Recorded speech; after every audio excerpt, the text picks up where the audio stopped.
یہ ایک ہمارے ساتھی ہیں حافظ محمد مزمل حسین صاحب، جن کا تعلق فیصل آباد کے ساتھ ہیں۔ ان کا سوال یہ ہے کہ اذان سے پہلے صلاۃ پڑھنا جائز ہے یا جائز نہیں ہے؟ بڑا شاندار سوال ہے۔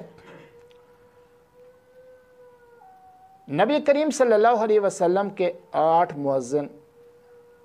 احادیث کے اندر مشہور ہیں، جو نبی کریم صلی اللہ علیہ وسلم کے ساتھ سفر و حضر میں اذان دیا کرتے تھے، اور کسی ایک مؤذن سے بھی ایسا ثابت نہیں ہے کہ اذان سے پہلے یا اذان کے بعد صلاۃ انہوں نے پڑھی ہو،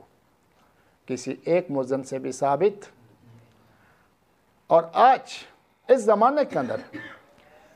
وہ جو صلاۃ پڑھنے کے قائل لوگ ہیں،